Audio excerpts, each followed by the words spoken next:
Hello everyone, welcome to my channel career road map. तो आज इस वीडियो में हम बात करेंगे कॉलेज प्लेसमेंट्स के बारे में, जिसे हम सिलेक्शन प्रोसेस भी कहते हैं। तो मुझे मल्टीपल स्टूडेंट से सेम क्वेरीज आई थी सर कि प्लेसमेंट प्रोसेस क्या होता है एग्जैक्टली और उन्हें कैसे प्रिपरेशन करना चाहिए, क्या पढ़ना चाहिए और किन चीज़ों का ध्यान रखना चाहिए। तो इस वीडियो में आज हम हर टॉपिक पर डिटेल में बात करेंगे, जिससे आपको अपनी स्ट्रैटेजी बनाने में हेल्प मिलेगी। तो चलिए देखते हैं कि आज इस वीडियो के टॉपिक्स क्या होने वाले हैं। So these are the topics. So आज मैं बात करने वाला हूँ types of placements, exactly placements कितने तरीकों की होती हैं, types of companies, and the third one is placement selection process, जो कि इस वीडियो का मेन कंटेंट है। और नेक्स्ट उसके बाद मैं कम्युनिकेशन में बात करूँगा, जो कि बहुत इंपॉर्टेंट है और बहुत इंपॉर्टेंट रोल प्ले करता है आपके सिलेक्शन के लिए। और उसके बाद मैं कुछ मिथ्स के बारे में बात करूंगा, जो कि कॉलेज स्टूडेंट्स के बीच में ट्रेंड पे रहते हैं, जिस वजह कुछ मिथ्स ऐसे हैं जिनकी वजह से स्टूडेंट्स की प्रिपरेशन में भी इम्पैक्ट होता है। सो चलिए step by step, one by one करके हर टॉपिक पर डिस्कस करते हैं। सो सबसे पहला टॉपिक होगा types of placements. So placements basically दो ही तरह की होती हैं, या तो वो ऑन कैंपस होगा या तो वो ऑफ कैंपस होगा। जो ऑफ ऑन कैंपस प्लेसमेंट्स होते हैं, इनमें जो कंपनीज होती हैं वो आपके कॉलेज में विजिट करती हैं आपके प्लेसमेंट सेल से कोऑर्डिनेट करके, और वो वहाँ पर अपना एग्ज़ाम करवाती हैं। अगर आप सारे उनके जो प्रोसेस है वो अगर सक्सेसफुली कंप्लीट करते हैं, तो आपका सिलेक्शन कॉलेज लेवल पर ही हो जाता है। अगर बात करें ऑफ कैंपस में, तो ऑफ कैंपस में आपको कंपनीज के पास जाना पड़ता है, उनके कैरियर पोर्टल पर अप्लाई करना पड़ता है। देन आपको पूरी प्रोसेस फॉलो करनी पड़ती है। अगर आप प्रोसेस सक्सेसफुली कंप्लीट करते हैं सारी, देन आपका सिलेक्शन होता है। As per me, the main difference between on campus और off campus is resume filtering. So on campus में कुछ सेट ऑफ क्राइटेरिया होते हैं। For example C G P and backlogs की, आपकी अगर सर्टेन सीजीपीए है और आपकी कोई एक्टिव बैकलॉग नहीं है, देन कंपनीज आपको अलाउ कर देती हैं असेसमेंट देने के लिए, जो कि फर्स्ट स्टेप होता है प्रोसेस का। रिज्यूमे की बहुत हार्ड फिल्टरिंग नहीं होती है, but in case of off campus आपको फर्स्ट रिज्यूमे रिज्यूमे के थ्रू अप्लाई करना पड़ता है। अगर आपकी रिज्यूमे फिल्टर हो रही है, देन आपको आगे बढ़ने का मौका दिया जाता है। But resume filtering resume filtering ही बहुत हार्ड हो जाती है, जिस वजह से बहुत स्टूडेंट्स परेशान भी रहते हैं कि मेरी रिज्यूमे फिल्टर नहीं हो रही है, और वो अपनी पोटेंशियल पर ही डाउट करने लगते हैं कि उनकी प्रिपरेशन में ही कुछ गड़बड़ है या उनकी स्किल्स में कुछ गड़बड़ है। बट ऐसा नहीं होता, देयर आर मल्टीपल फैक्टर्स कि रिज्यूमे क्यों फिल्टर नहीं हो रही है। कंपनी का एक खुद का एक प्रोसेस भी होता है, जिसमें हम बाद में डिटेल में बात कर सकते हैं किसी दूसरी वीडियो में। But for if you are going through the off campus, then I would recommend कि आप रिफरल का यूज करें। रिफरल बहुत इंपॉर्टेंट रोल प्ले करता है आपकी एप्लीकेशन को जल्दी कंसीडर करवाने में। मुझे मेरा खुद का भी पर्सनल एक्सपीरियंस है। बहुत से स्टूडेंट्स ने मुझे रीच आउट किया है जिनका फिल्ट्रेशन नहीं हो रहा था या रिज्यूमे सेलेक्ट नहीं हो रही थी, बट आई रिफर्ड देम, तो उनका आगे हो गया और उनका सिलेक्शन भी हो गया सक्सेसफुली। सो ऐसे ही मल्टीपल स्टूडेंट के साथ होता है कि रेफरल के थ्रू उनका जल्दी हो जाता है। सो द पॉइंट इज कि ऑफ कैंपस के साथ अगर आप जा रहे हो, तो ट्राई करो कि रेफरल मिल जाए। रेफरल का भी एक प्रोसेस होता है कि कैसे अप्रोच करनी है और कैसे रेफरल रिक्वेस्ट करनी है, लिंक्डइन का कैसे यूज़ करना है रेफरल के लिए, क्योंकि ये बहुत इंपॉर्टेंट है। और कैसे फॉर्मल अप्रोच कर रखनी है रेफरल के लिए, क्योंकि आप सबको इनफॉर्मल मैसेज नहीं कर सकते हैं। आपको दिखाना पड़ेगा कि आप क्यों वैल्यूएबल हैं या आपकी एलिजिबिलिटी है उस चीज़ के लिए, ताकि सामने वाला आपको रिफ़र कर सके। आप डायरेक्टली ऐसा नहीं बोल सकते हैं कि कैन यू रिफ़र मी।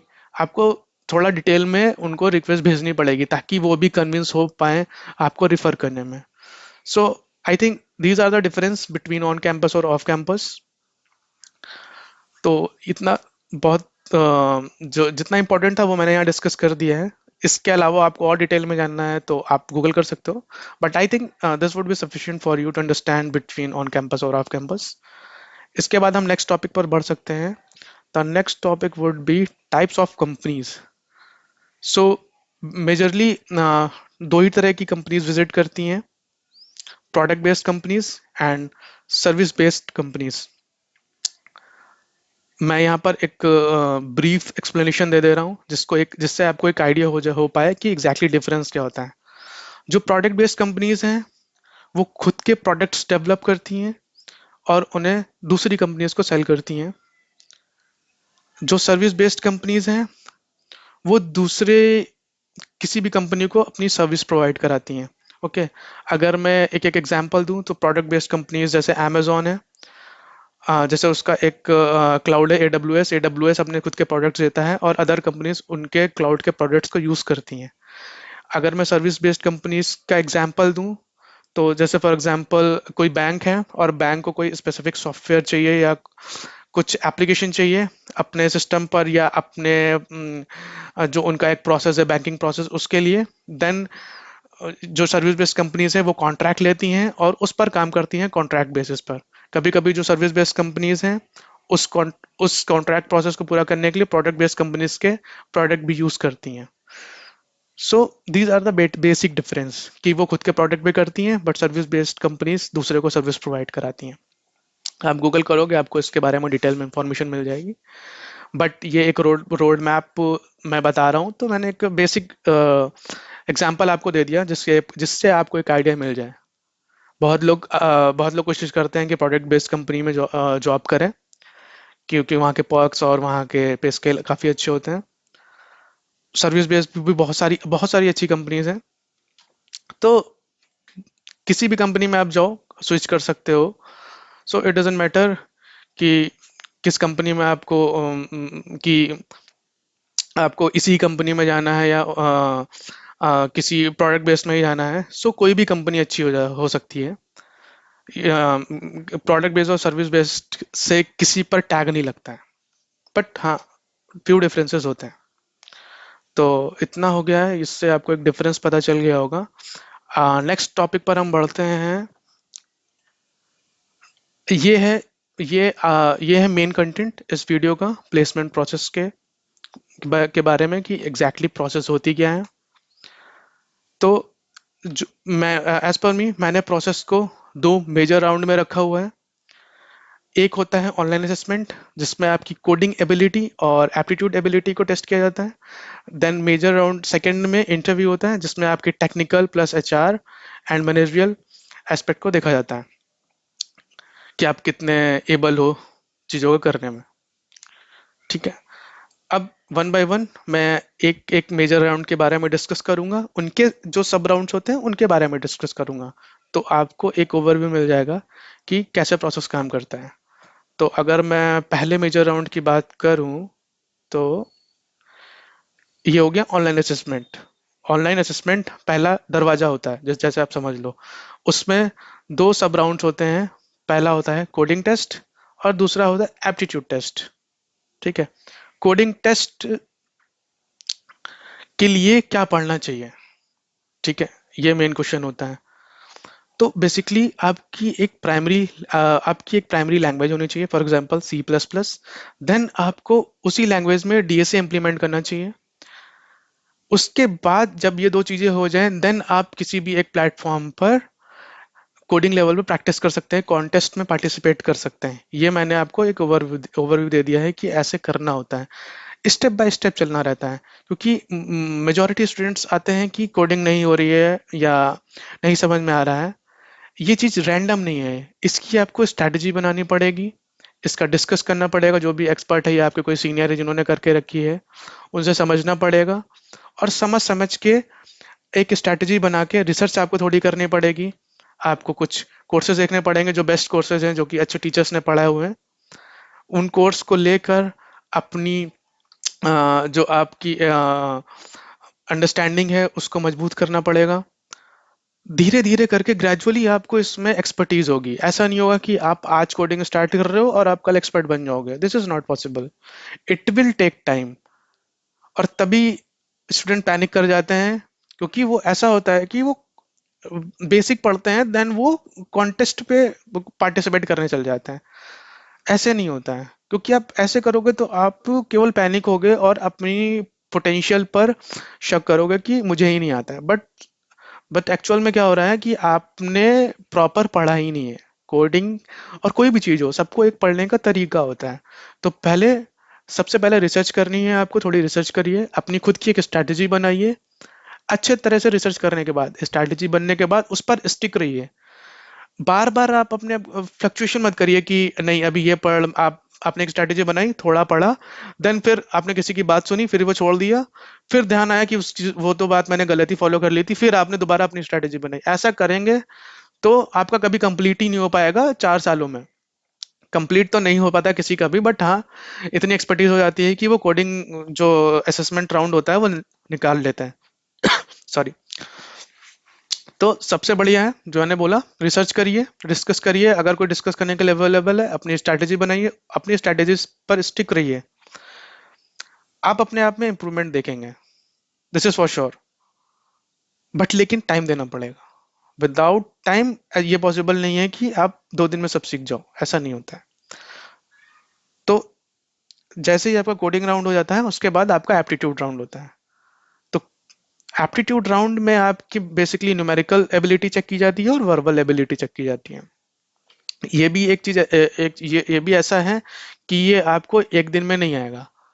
ये भी आपको धीरे धीरे सीखना पड़ेगा। तो दिस इज नॉट रिकमेंडेड और दिस इज नॉट मैंडेटरी कि आप हफ्ते के 7 दिन पढ़ो। बट हाँ, अगर आप जॉब ओरिएंटेड हो या इवन गेट की भी प्रिपरेशन कर रहे हो, देन आप वीक वीक में 3 या 4 दिन आप अपनी एप्टीट्यूड की प्रिपरेशन कर सकते हो। तो इसके लिए भी सेम ही अप्रोच रहेगी। आप अपनी पहले थोड़ा सा रिसर्च करो, एक अपनी स्ट्रैटेजी सेट करो, और उस पर स्टिक रहो कि मुझे ऐसे पढ़ना है, ऐसे पढ़ना है। और बहुत सारे प्लेटफॉर्म्स हैं जो कोर्सेज प्रोवाइड कराते हैं। यूट्यूब पर बहुत सारे प्लेलिस्ट पे मिल जाएंगे आपको, और क्वेश्चंस पे मिल जाएंगे। जैसे आई थिंक इंटरव्यू बिट, और कुछ एक वेबसाइट है जो मैं डिस्क्रिप्शन में डाल दूंगा। वहाँ पर अच्छे क्वेश्चंस हैं जो कि असेसमेंट से पूछे जाते हैं। वहाँ से आप प्रैक्टिस कर सकते हो। तो मेरा सिंपल सा ये कहना है कि आपको रिसर्च करनी पड़ेगी, स्ट्रैटेजी बनानी पड़ेगी। देन आप अपने आप में खुद इंप्रूवमेंट देखेंगे कि आपको चीजें आ रही हैं। आप अगर रैंडमली चीजें करेंगे तो आपको केवल कंफ्यूजन होगी और कुछ नहीं होगा। ओके। सो ये हो गया ऑनलाइन ऑनलाइन असेसमेंट के प्रोसेस। एक बार ऑनलाइन असेसमेंट आपका क्लियर हो जाता है, देन आपको नेक्स्ट प्रोसेस में अलाउ करा जाता है, जो कि होता है major round two, interview. Interview को भी मैंने दो सब राउंड्स में डिस्ट्रीब्यूट किया है। पहला है सब राउंड 1, टेक्निकल राउंड मैं जैसे बोल रहा हूँ, और सब round 2, HR managerial round. Technical round की अगर मैं बात करूँ तो इसमें भी, अगर कोडिंग स्पेसिफिक जॉब है तो उसमें भी आपको DSA पूछा जाएगा। दैट्स वाई आपने जो पहले सीखा हुआ है आपको असेसमेंट में भी काम आया, देन आपको टेक्निकल राउंड में भी काम आया। इंटरव्यू आपको कुछ क्वेश्चंस देंगे, आपको उसमें लॉजिक बताना पड़ेगा, कभी कभी टेस्ट केसेस भी पास कराने पड़ेंगे। तो DSA इज़ वेरी इंपॉर्टेंट। इसीलिए इट इज़ रिकमेंडेड कि आप चीज़ों को स्टार्ट करो, धीरे धीरे चीज़ों को समझो, रिसर्च करो, और देन आप अपने आप में खुद इंप्रूवमेंट देखोगे। ये एक दिन में नहीं होगा। देन कुछ कोर सब्जेक्ट्स होते हैं जिनके बेस पर इंटरव्यू होता है। For example operating system, networks, DBMS। So 2-3 subjects होते हैं जिनके बेस पर टेक्निकल राउंड्स होते हैं। ये हो गया technical round. Then technical round जब हो जाता है, then HR and managerial round होता है। इसमें बेसिकली वो चेक करते हैं कि आप टीम के साथ वर्क कर पाओगे कि नहीं कर पाओगे, आप कंपनी में फिट हो पाओगे कि नहीं हो पाओगे। तो इसमें कुछ क्वेश्चंस डायरेक्ट होते हैं, जैसे what is your weakness, what is your strength, why should I hire you. ये डायरेक्ट क्वेश्चन होते हैं। और कुछ होते हैं managerial question, situational based question, जो कि वेरी इंपॉर्टेंट होते हैं। क्योंकि आप डायरेक्ट क्वेश्चंस को तो याद भी कर सकते हो, लेकिन बट मैनेजरियल को आपको बहुत प्रोसेस में बताना पड़ता है, और वो प्रोसेस स्टार मेथड के थ्रू होती है, स्टार मेथड बेस्ड होती है। स्टार एक स्पेसिफिक मेथड है जिसके थ्रू आप मैनेजरियल क्वेश्चंस को आंसर करते हो बहुत ही स्ट्रक्चर्ड वे में। तो ये प्रोसेस है। इसकी मैं एक सेपरेट वीडियो बनाऊंगा जिसमें आपको मैं डिटेल में बताऊंगा कि आप कैसे प्रोसेस कैसे अपने आंसर्स को इम्प्लीमेंट कर सकते हो इस प्रोसेस में। ठीक है। इस राउंड के बाद अगर आप कंप्लीटली सक्सेसफुल करते हैं, अगर यहाँ पर आपका जो इंटरव्यू का जो रिजल्ट है वो पॉजिटिव होता है, देन आपका सिलेक्शन हो जाता है। तो ये मैंने असेसमेंट बता दिया, मैंने इंटरव्यू बता दिया। तो ये एक कॉमन प्रोसेस था जो मैंने आपके साथ डिस्कस कर दिया, जो कि आपको मोस्टली कंपनीज में देखने को मिलेगा। बट इस चीज़ का ध्यान रखिए कि there are thousand of companies और सबकी एक अपनी खुद की हायरिंग प्रोसेस होती है। तो यहाँ पर मैंने कॉमन फैक्टर्स पे डिस्कस किया है, क्योंकि और कॉमन फैक्टर्स और लेंदी लेंदी फैक्टर्स, क्योंकि डीएसए एप्टीट्यूड और ये सब ऐसी चीजें हैं जो आपको एक दिन में नहीं आएगी। बट अगर आपने इसमें धीरे धीरे अगर एक्सपर्टीज की तो ये आपको आगे चल के बहुत बेनिफिट करेगी। ठीक है। तो ये हो गया है एक common placement process. I hope ये आपको हेल्प करेगा अपनी स्ट्रैटेजी बनाने में और प्रोसेस को समझने में कि एक्चुअल में चीजें होती कैसे हैं। अब इसके आगे हम नेक्स्ट टॉपिक पे बढ़ सकते हैं, विच इज कम्युनिकेशन। ये बहुत इंपॉर्टेंट है और बहुत इंपॉर्टेंट रोल प्ले करता है आपके सिलेक्शन प्रोसेस में। कैसे, मैं उसको एक्सप्लेन करता हूँ। मैंने बहुत से ऐसे स्टूडेंट्स देखे हुए हैं जिनकी टेक्निकल डेप्थ बहुत अच्छी होती है, बट वो अपने थॉट्स को रिप्रेजेंट नहीं कर पाते हैं इंटरव्यूअर के सामने। अगर करते भी हैं तो रैंडमली करते हैं, जिससे इंटरव्यूअर भी कंफ्यूज हो जाता है। फॉर एग्जाम्पल, किसी भी टॉपिक का एक्सप्लेनेशन होता है point A two point Z in a structured form, but communication सही ना होने की वजह से कैंडिडेट जो होता है वो पॉइंट डी से स्टार्ट करता है, देन पॉइंट ए पे जाता है, देन पॉइंट डी पे जाता है, देन पॉइंट जेड पे जाता है। वहां पर वो अपने थॉट्स को मिक्स वे में प्रेजेंट करता है और इंटरव्यूअर भी कंफ्यूज हो जाता है, उसे भी समझ में नहीं आता है और फिर उसको एलिमिनेशन आखिरी में करना पड़ता है। बट लेकिन इस but the point is candidates के पास टेक्निकल डेप्थ है। तो अगर वो कम्युनिकेशन उसकी बेटर होती तो वो अपने थॉट्स को प्रेजेंट अच्छे से कर पाता और अ, उसका सिलेक्शन हो जाता।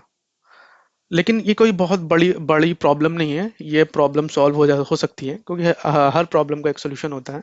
और हमेशा ग्रोथ माइंडसेट पर बिलीव करना चाहिए कि अगर कोई स्किल नहीं आती है तो हम डेवलप कर लेंगे, क्योंकि हर चीज़ को हम डेवलप कर सकते हैं। ठीक है। तो कम्युनिकेशन स्पेशली टीयर 3 के स्टूडेंट्स के साथ ये प्रॉब्लम होती है। टीयर 2 भी हो सकते हैं, बट जितना मैंने देखा है मेरे एक्सपीरियंस से, जो कि हिंदी बैकग्राउंड से आते हैं उनको प्रॉब्लम हो जाती है।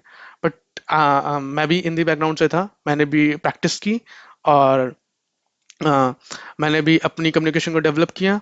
और जब मैंने AWS में इंटरव्यू दिया दिया था, तो उसके बाद मेरा सिलेक्शन होने के बाद मुझे समझ में आ गया था कि कम्युनिकेशन भी डेवलप करी जा सकती है, क्योंकि जब मैंने अपना पहला इंटरव्यू दिया था तो मैं भी एबल नहीं था इतने अच्छे से कम्युनिकेट करने में। मुझे आ रहा था बट मैं उतनी अच्छे से अपने आप को, अपने थॉट्स को रिप्रेजेंट नहीं कर पाया था। आफ्टर दैट मैंने प्रैक्टिस की, मैंने अपने कम्युनिकेशन को डेवलप किया, इंग्लिश फ्लुएंसी अच्छी की, क्योंकि इंग्लिश बहुत इंपॉर्टेंट है आईटी सेक्टर में। उसके बाद हो गया। तो कम्युनिकेशन पर भी एक डिटेल वीडियो मैं बनाऊंगा, बट अभी मैं इतना ब्रीफ में बता देता हूँ कि एक्चुअल में करना क्या रहता है। तो बेसिकली होता क्या है कि आपको अपनी फ्लुएंसी करने के लिए आपको रीडिंग करनी पड़ेगी। एक बार आपकी फ्लुएंसी अच्छी हो गई, आपको आपके प्रोनाउंसिएशन अच्छे हो गए, तो फिर वोकेबलरी पे काम करना पड़ेगा। वोकेबलरी के लिए आप दिन में कुछ भी एक दो सेंटेंस या कुछ भी ऐसा लिख सकते हैं, खुद के थॉट्स को लिखना है वहां पर, वो आपको हेल्प करेगा अपनी वोकैब को बिल्ड करने के लिए। मैंने सेम प्रोसेस फॉलो की थी तो मुझे बेनिफिट की थी, आपको भी कर सकती है।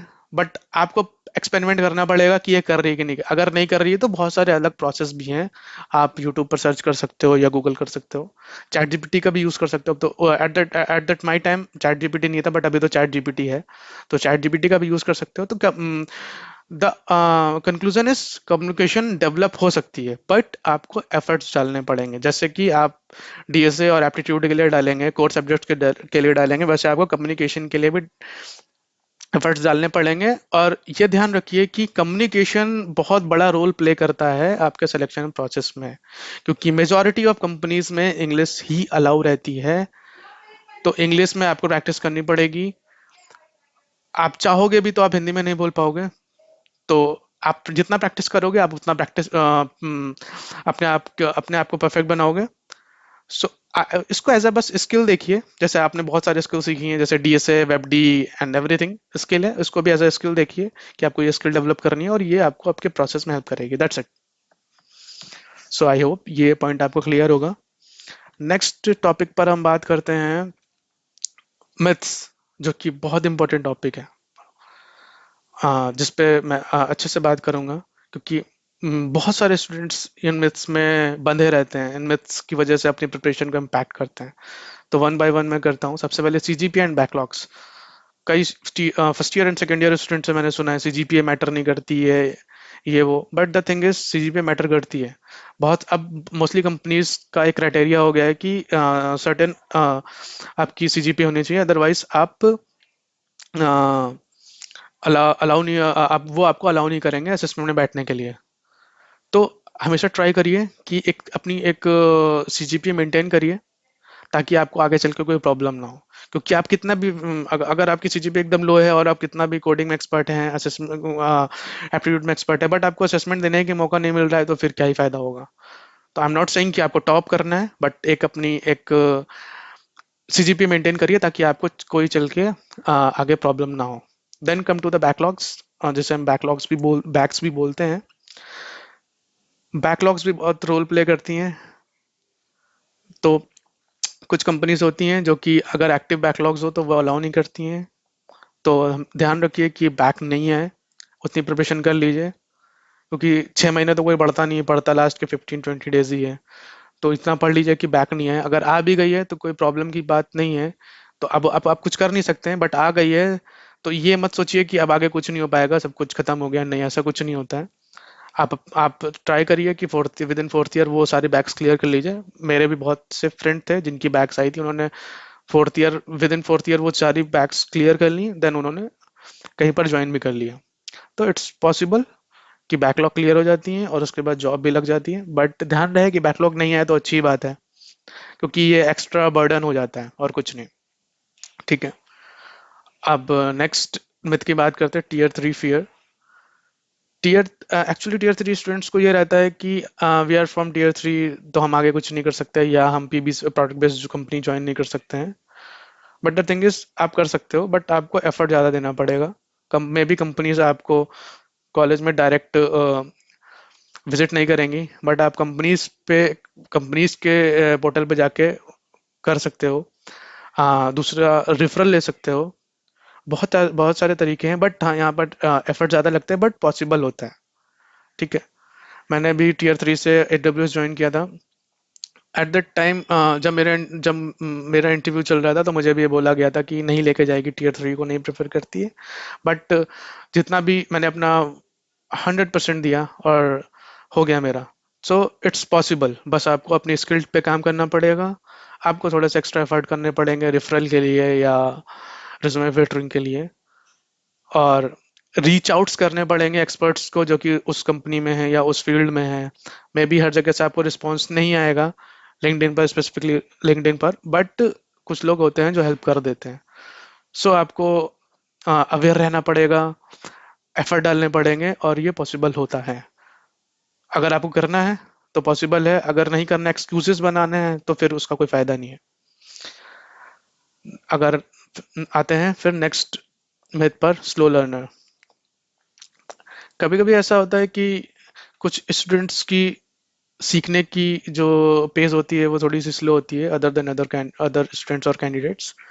तो उसमें क्या होता है कि खुद के पोटेंशियल पर शक होने लगता है कि यार मैं नहीं कर पाऊंगा, मैं इस फील्ड के लिए नहीं बनाऊं, बट ऐसा नहीं होता है। आप स्लो लर्न कर रहे हो ये इम्पोर्टेंट नहीं है, आप एग्जाम टाइम पर आंसर कर पा रहे हो ये इम्पोर्टेंट है। ठीक है। म- हो सकता है आप स्लो लर्नर हो, आप ज़्यादा टाइम लेते हो, ठीक है, आप लो टाइम, लेकिन आप प्रैक्टिस करके आपको इतना अच्छा परफेक्ट कर लो कि एग्जाम में आंसर दे लो। जिसकी पेस ज़्यादा है वो भी अगर सही आंसर देगा उसका भी सिलेक्शन होगा। अगर आपकी पेस स्लो है, आप भी सही आंसर दोगे तो आपका भी सिलेक्शन होगा। तो द थिंग इज, आपको चीज़ें आनी चाहिए। स्लो लर्नर हो कोई दिक्कत नहीं है, प्रैक्टिस करो, धीरे धीरे आप भी फास्ट हो जाओगे, आपको भी चीज़ें समझ में आने लगेंगी। बट आपके एफर्ट्स पे ही डिपेंड करेगा कि आप कितनी प्रैक्टिस कर रहे हो। जिनकी पेस ज़्यादा है या जो अच्छे से कर पाते हैं उनके पैटर्न को देखिए, उनसे डिस्कस करिए अगर वो डिस्कस करने के लिए तैयार है। अगर नहीं है तो आप अपने खुद पर अपने आप पे काम करिए कि आप कैसे बेटर कर सकते हैं। जो आपकी कमियां हैं उन पर काम करिए। So it is also possible. ठीक है ना। तो स्लो लर्नर का मतलब ये नहीं कि आप अपने पोटेंशियल पर शक करें, ये है कि धीरे धीरे आप अपने आप पे वर्क करें, आप भी अपनी लर्निंग को फास्ट करें, जिससे आपको ही बेनिफिट होगा। Okay. So and the last myth is false competition। ये तो बहुत ज़्यादा होता है among the स्टूडेंट्स। होता क्या है, इसमें कुछ स्टूडेंट्स होते हैं, वो आपके पास आते हैं और वो किसी थर्ड स्टूडेंट्स की बहुत तारीफ करते हैं कि यार उसने वो ऐप डेवलप कर लिया या उसने वो लैंग्वेज सीख ली। और जो आपकी प्रिपरेशन चल रही होती है उसमें कहीं ना डायरेक्टली और इनडायरेक्टली कहीं ना इम्पैक्ट होता है, आपके माइंड में चलने लगता है यार कि वो ऐसे कर रहा है, वो वैसे कर रहा है, मुझे भी ये करना चाहिए। देन आप कभी कभी उस चीज़ में चले भी जाते हो। 1-2 महीने बिताने के बाद आपको पता चलता है कि यार डिसीजन गलत था, मुझे अपने ही प्रोसेस पर स्टिक रहना चाहिए था। ठीक है। तो आप अपनी एक स्ट्रैटेजी सेट करो, उसको फॉलो करो। कोई कुछ भी बोल रहा है सबको इग्नोर करो, इग्नोर की स्किल आपको डेवलप करनी है। केवल वही सुनना है जो कि आपकी काम की चीज है, और कोई कुछ भी बोल रहा है क्या कर रहा है डजेंट मैटर। सबका एक अपना अपना पर्पस है लाइफ में, सबका अलग अलग पर्पस है। आप सबके पर्पस के अकॉर्डिंग नहीं चल सकते हो। आपको अपने पर्पस के अकॉर्डिंग चलना पड़ेगा, आपको अपनी स्ट्रैटेजी के अकॉर्डिंग चलना पड़ेगा। अगर आप सबकी बात सुनेंगे, सबकी वो ये कर रहा है वो ऐसा कर रहा है, तो आप उन्हीं में ही फंसे रह जाएंगे, आप अपनी चीज को कभी पा ही नहीं पाएंगे। आपका जो डेस्टिनेशन था वो आपके डेस्टिनेशन तक आप कभी पहुंच ही नहीं पाएंगे, क्योंकि आप हमेशा वहां से वेरिएट होते रहेंगे कि आज उस पथ पे उस पाथ पे चलते हैं, देन उस पाथ पे चलते हैं। 4 साल कैसे निकल जाएंगे इसी चीज में और आप अपने डेस्टिनेशन तक पहुंच ही नहीं पाएंगे। कभी कभी ऐसा हो जाता है, बट ऐसा करिए, बट ट्राई करिए कि इन सब चीज़ों को इग्नोर करना है, ताकि आपका टाइम ना वेस्ट हो और आप अपनी लर्निंग और अपनी जो स्ट्रैटेजी है उस पर काम कर पाएँ, क्योंकि ये बहुत इंपॉर्टेंट है। ये अगर अभी नहीं करेंगे आपको बाद में करना पड़ेगा, आपको अपने ऊपर ध्यान देना पड़ेगा। अगर कुछ वैलिड पॉइंट्स हैं दूसरे से सीखने वाले तो जरूर सीखिए, लेकिन मैंने देखा है जहाँ तक वैलिड पॉइंट्स कम ही होते हैं, सारे इनवैलिड्स होते हैं कि वो ऐसा कर रहा है वो वैसा कर रहा है, और जो बता रहा होता है वो कुछ नहीं कर रहा होता है, बट वो आपके माइंड में ऐसा पिंच कर देता है कि आप फ्लक्चुएट हो जाते हैं चीज़ों से, आप इधर उधर घूम जाते हैं कि भाई नहीं मैं ऐसा करता हूँ मैं वैसा करता हूँ। सो इस चीज़ का ध्यान रखिए, बहुत होता है। सो ये मैं सारे डिस्कस कर दिए हैं। मेरे हिसाब से ये बहुत ट्रेंडिंग होते हैं, अगर इसके अलावा भी कुछ हैं तो आप कमेंट में बता सकते हैं। देन उसके बाद नेक्स्ट टॉपिक तो नहीं है। Thanks for watching. अगर आपने यहाँ तक देख लिया है तो थैंक्स फॉर वॉचिंग।